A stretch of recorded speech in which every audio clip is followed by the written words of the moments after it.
اعوذ باللہ من الشیطان الرجیم بسم اللہ الرحمن الرحیم نحمد و نصلی و نسلم علی رسول النبی الکریم. درود و سلام سب مل کے پڑھیں. اللہم صلی علی سیدنا و مولانا محمد افضل صلواتک بعدد معلوماتک و بارک و سلم و صلو علیہ. الصلاۃ والسلام علیک یا سیدی یا نبی یا رسول اللہ. الصلاۃ والسلام علیک یا سیدی یا نبی یا حبیب اللہ. فرمان نبی پاک صلی اللہ علیہ وآلہ وسلم نے فرمایا جو بخیل ہے وہ جنت میں نہیں جائے گا، جنت کی خوشبو سے بھی دور ہوگا. آپ صلی اللہ علیہ وآلہ وسلم نے فرمایا 1000 سال کی مسافت پر جنت کی خوشبو جائے گی، اور جو بخیل ہوگا وہ جنت کی خوشبو سے بھی دور ہوگا. تو صحابہ کرام رضوان اللہ علیہم اجمعین نے فرمایا یا رسول اللہ، بخیل وہ ہے جو مال اللہ کی راہ میں خرچ نہیں کرتا، غریبوں کو نہیں دیتا.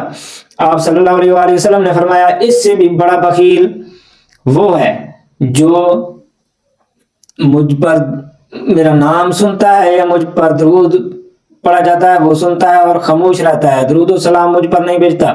سب سے بڑا بخیل وہ ہے. تو میرے بھائیو، جب بھی درود و سلام سنو اسی وقت اپنے نبی حضرت محمد صلی اللہ علیہ وآلہ وسلم پر درود و سلام بھیجا کرو، کیونکہ اس بخل سے ہم بچ جائیں. تو آج ہمارا بیان ہے قرآن اور حدیث کی روشنی میں فتنے کے بارے میں. فتنہ ایک بہت بڑی بیماری ہے جو گھر خالی کر دیتی ہے، گھروں کو اجاڑ دیتی ہے، رشتے توڑ دیتی ہے. اور اس بیان کے بعد آج آپ کے لیے ایک تحفہ ہے. آپ کی دانتوں کی جو امراض ہیں ان کے بارے میں ایک مکمل نسخہ بتائیں گے کہ اس سے کبھی آپ کے دانتوں میں درد نہیں ہوگی. تو پہلے یہ قرآن اور حدیث کی روشنی میں بیان سنیں، پھر انشاءاللہ آپ کو نسخہ بھی بتائیں گے. اللہ تعالیٰ کا فرمان ہے وَالْفِتْنَةُ أَكْبَرُ مِنَ الْقَتْلِ. فتنہ اکبر سب سے بڑا ہے من القتل، قتل سے بھی زیادہ بڑا ہے. قتل میں تو ایک دفعہ بندہ قتل ہو جاتا ہے، مر جاتا ہے.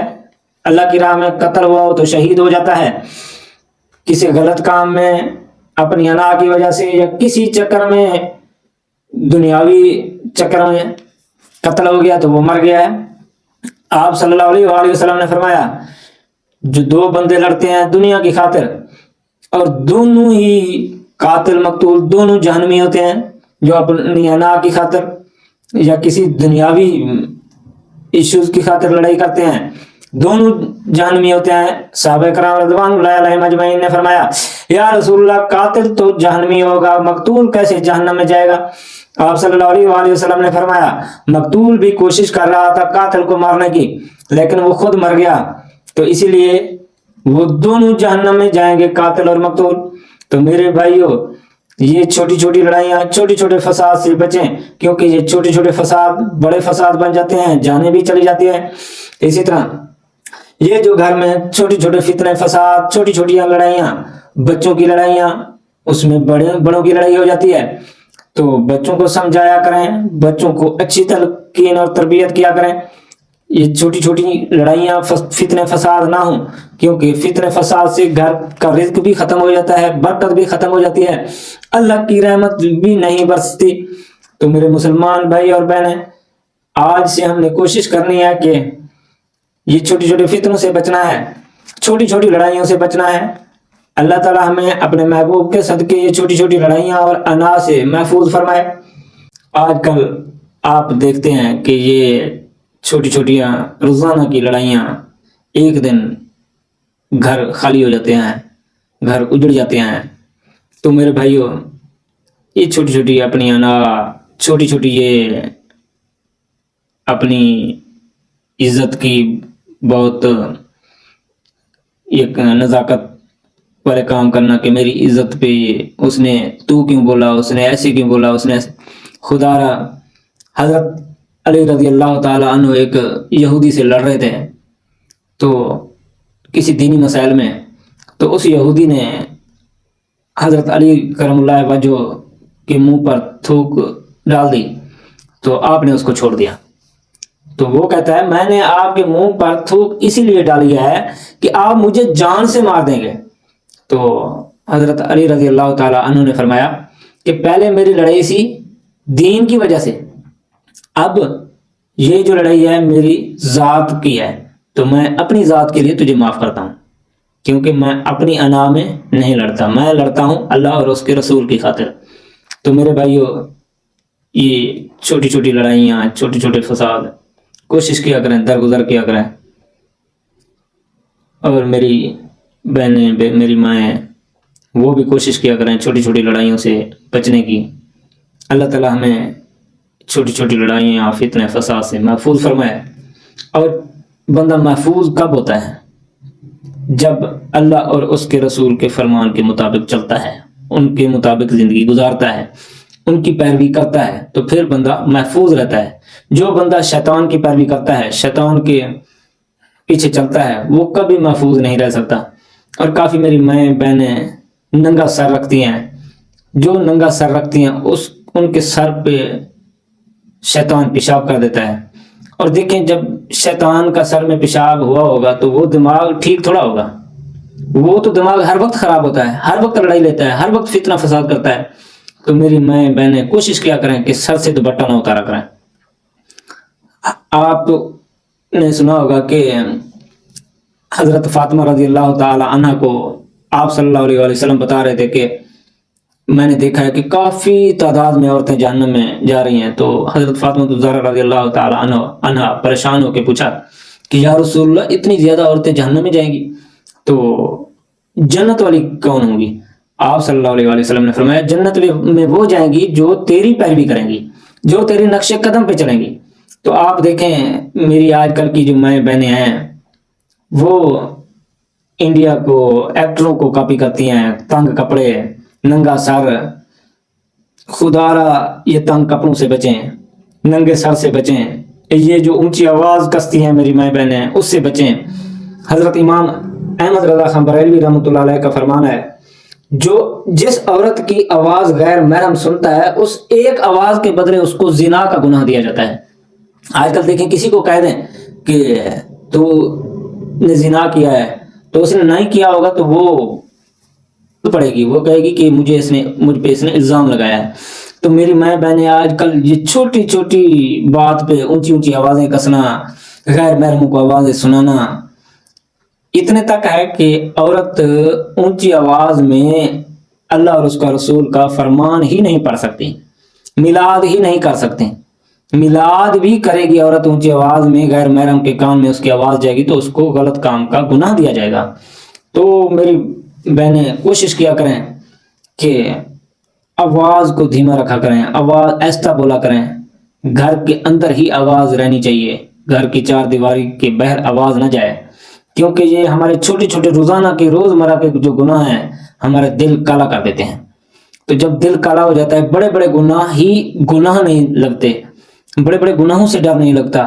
بندہ کہتا ہے یہ تو کچھ نہیں ہے، اس میں کچھ نہیں ہوتا، یہ تو کچھ نہیں ہے، یہ لوگ تو اتنے زیادہ بڑے گناہ کرتے ہیں، ہم یہ چھوٹے چھوٹے کچھ نہیں ہوتا، اللہ معاف کر دے گا۔ ہم کوشش کریں گے، ہم بچنے کی کوشش کریں گے تو اللہ معاف کرے گا۔ ہم جنت کے بھی خواہش مند ہیں، نبی پاک صلی اللہ علیہ وسلم کے قرب کے بھی خواہش مند ہیں، تو ہم کوشش کریں گے تو یہ کوشش کے ساتھ ہی یہ ہمارے معاملات ٹھیک ہوں گے، ہم جنت میں ہی جائیں گے، نبی پاک صلی اللہ علیہ وسلم ہماری شفاعت بھی کریں گے، ہمیں ان کا قرب بھی نصیب ہوگا انشاءاللہ۔ تو ہم اس طرح کے کام کرنے ہوں گے، ہم اس طریقے پر چلنا ہوگا جس طریقے پر اللہ کے ولی چل کے گئے ہیں، جس طریقے پر صحابہ کرام چل کے گئے ہیں، جس طریقے پر انبیاء کرام چل کے گئے ہیں۔ تو خدا را میرے مسلمان بھائی اور بہنیں، خدا را التجا ہے آپ سے کہ یہ چھوٹے چھوٹے گناہوں سے بچیں۔ اب آج کل چوکوں میں، سڑکوں پہ دیکھتا ہوں کافی لڑکے کھڑے ہوتے ہیں، کوئی عورت ادھر سے گزرتی ہے اس کی عزت محفوظ نہیں ہوتی، وہ خود جتنی کوشش کر کے گزرتی ہے، جتنے لڑکے کھڑے ہوتے ہیں آوازیں کستے ہیں، اونچی اونچی بڑکیں لگاتے ہیں، ایسی آوازیں کرتے ہیں کہ وہ عورت ہماری طرف متوجہ ہو، تو خدا را آپ کی مائیں اور بہنیں بھی گھر میں ہیں، تو اپنی مائیں بہنوں کو محفوظ رکھتے ہوئے، محفوظ سمجھتے ہوئے دوسری کی ماں بہنوں کی حفاظت کریں۔ ہم کسی کی حفاظت کریں گے تو کل کو ہماری عزتیں بھی محفوظ ہوں گی، تو خدا را کوشش کیا کریں، دوسروں کی عزت محفوظ کیا کریں، اللہ آپ کی عزتیں محفوظ کرے گا۔ تو ہم نے اللہ اور اس کے رسول کے فرمان کے مطابق چلنا ہے، انشاءاللہ چل کر ہی جنت میں جائیں گے۔ تو جب ہم سے یہ چھوٹے چھوٹے گناہ ہوں گے، چھوٹے چھوٹے گناہوں سے بڑے گناہ ہوں گے، بڑے گناہ ہو کے ہم کفر میں چلے جائیں گے۔ تو خدا را 5 وقت نماز ادا کیا کریں باجماعت، کیونکہ نماز پڑھنے والا بندہ 80% برائیوں سے بچ جاتا ہے۔ جب بندہ 5 وقت وضو کرتا ہے، پاک رہتا ہے، شیطان کے چنگل سے دور رہتا ہے، پھر جب شیطان کے چنگل سے دور رہتا ہے تو برائیوں سے بھی 80% بچ جاتا ہے۔ تو میرے بھائیوں کوشش کیا کریں، نماز 5 وقت ادا کیا کریں، میری بہنیں، میری مائیں 5 وقت نماز ادا کیا کریں۔ اور جو میں نے نسخہ آپ کو کہا تھا وہ دانتوں کے لیے ہے۔ جو بندہ حضرت اویس کرنی رضی اللہ تعالی عنہ کی 2 نفل ادا کرتا ہے، اس کے دانت گر جاتے ہیں لیکن دانتوں کا کبھی درد نہیں ہوتا۔ دانتوں کا جو درد ہوتا ہے بہت سخت ہوتا ہے، میں نے کافی لوگوں کو تڑپتے ہوئے دیکھا، لیٹتے ہوئے دیکھا زمین پر۔ تو یہ آپ 2 نفل حضرت اویس کرنی رضی اللہ تعالی عنہ کے پڑھیں گے، انشاءاللہ دانتوں کے درد سے محفوظ رہیں گے اور دانتوں کی بیماریوں سے بھی محفوظ رہیں گے۔ اور طریقہ کار میں آپ کو بتا دیتا ہوں۔ طریقہ کار یہ ہے کہ 2 نفل حضرت اویس کرنی رضی اللہ تعالی عنہ کی منہ خانہ کعبہ شریف دو بندگی اللہ تعالیٰ کی، اللہ اکبر، یہ طریقہ کار ہے۔ 2 نفل پڑھنی ہے آپ نے۔ پہلی رکعت میں 3 دفعہ انا اعطیناک الکوثر پڑھنی ہے، سبحانک لا الحمد، اور 3 دفعہ انا اعطیناک الکوثر۔ دوسری رکعت میں بسم اللہ الحمد اور 3 دفعہ سورۃ اخلاص قل هو اللہ احد، یہ 3 دفعہ پڑھنی ہے، اور باقی رکوع سجود اور اتحیات وغیرہ یہ مغرب کی مکمل نماز پڑھ کے آپ نے یہ ادا کرنی ہے۔ تو انشاءاللہ کبھی دانتوں میں درد نہیں ہوگا۔ پھر مجھے دعاؤں میں یاد رکھنا۔ اللہ آپ کا حامی و ناصر ہو۔ السلام علیکم، صلی اللہ علیہ وسلم، سیدنا محمد صلی اللہ علیہ وسلم۔